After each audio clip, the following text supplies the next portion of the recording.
प्रदेश कांग्रेस ने शनिवार को वोट चोर गद्दी छोड़ अभियान के तहत केंद्र की भाजपा सरकार के खिलाफ हस्ताक्षर अभियान की प्रतियां एआईसीसी नई दिल्ली के लिए भेजी। इस अवसर पर प्रदेश कांग्रेस अध्यक्ष प्रतिभा सिंह और मुख्यमंत्री सुखविंदर सिंह सुक्खू ने पार्टी के वरिष्ठ नेताओं की मौजूदगी में वाहनों को हरी झंडी दिखाकर रवाना किया। कार्यक्रम के दौरान पत्रकारों से अनौपचारिक बातचीत में सीएम सुक्खू ने भाजपा सांसद अनुराग ठाकुर के उस बयान पर पलटवार किया जिसमें उन्होंने भाजपा में गुटबाजी के सवाल पर कहा था कि वे 5 पांडव हैं जो कौरवों पर भारी पड़ेंगे। सीएम ने कहा कि 5 गुटों में बटी भाजपा अपने आप को 5 पांडव कह रही है, जबकि पांडवों ने अधिकारों की लड़ाई लड़ी थी। भाजपा केवल दिखावा कर रही है और अपने गुटों को हावी करने के लिए राजनीतिक षड्यंत्र कर रही है।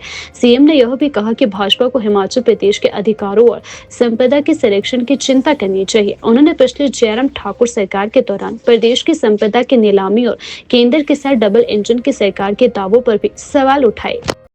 और मुकेश अग्निहोत्री जी के नेतृत्व में वोट चोर गद्दी छोड़ अभियान की शुरुआत की गई थी। सभी विधानसभा क्षेत्रों में इस अभियान की जब शुरुआत हुई थी तो हमारे सभी विधायकों ने, सभी पार्टी के कार्यकर्ताओं ने, सभी पूर्व जिला अध्यक्षों ने इस कार्यक्रम में बढ़ चढ़कर भाग लिया और तकरीबन 1,43,000 लोग ने इसमें हस्ताक्षर किए। और आज इसको माननीय पीसीसी अध्यक्षा श्रीमती प्रतिभा सिंह जी ने, पूर्व अध्यक्ष कुलदीप राठौर जी ने, माननीय विक्रमादित्य सिंह जी ने और हम सब ने आज जो हस्ताक्षर हुए हैं उसको हमने यहाँ से फ्लैग ऑफ किया है। अखिल भारतीय कांग्रेस कमेटी की तरफ हमने इस गाड़ी को फ्लैग ऑफ करके दिया है। और मेरा मानना है कि लोकतंत्र की मजबूती के लिए इस प्रकार के जागरूक अभियान हम कांग्रेस पार्टी ने चलाया है, जिसका हिमाचल प्रदेश की कांग्रेस पार्टी ने पूरा समर्थन किया है। निश्चित तौर पर अब जहाँ जहाँ खबरें मिलती हैं, कांग्रेस पार्टी का विपक्षी पार्टी होने के नाते दायित्व बनता है कि हर लोकतंत्र की मजबूती के लिए जहां भी गलत हो रहा उस आवाज को उठाया जाए। सर, पिछले कल अनुराग ठाकुर जी ने बोला कि 5 पांडव जो कौरव पर भारी रहेगी। देखो, 5 गुटों में भाजपा अपने आप को क्या कह रही है उस पर भी मैं कहना चाहता हूँ। पांडवों ने तो अधिकार की लड़ाई लड़ी थी।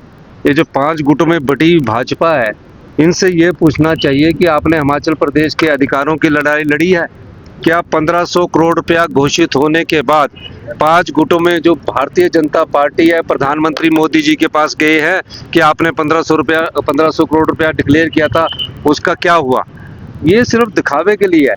एक बार भी प्रदेश में जब से आपदा आई है, 2023 में आपदा आई थी, इन्होंने विधानसभा में प्रस्ताव लाया, उस प्रस्ताव के वॉकआउट में खड़े हुए और अब ये सिर्फ अपनी नाकामी को छुपाने के लिए आपको कलयुग के पांडव के रूप में अपने आप को प्रदर्शित करने की कोशिश कर रहे हैं। मैं ये कहना चाहूँगा, पांडव सत्य की लड़ाई लड़ते थे, पांडव अधिकारों की लड़ाई लड़ते थे। भारतीय जनता पार्टी झूठ की लड़ाई लड़ रही है और 5 गुटों में अपने गुट को हावी करने के लिए इस प्रकार के राजनीतिक षड्यंत्र कर रहे हैं। मैं ये कहना चाहता हूँ कि भारतीय जनता पार्टी के अपने ग्रुप को इकट्ठा करके देश के प्रधानमंत्री के पास जाइए और आपके नेतृत्व में भी अगर हमें भारतीय जनता पार्टी के राष्ट्रीय अध्यक्ष के नेतृत्व में पूरे मंत्रिमंडल को प्रदेश की आपदा प्रभावित परिवारों के लिए जाना पड़े तो हम उनके भी जाने के लिए तैयार है।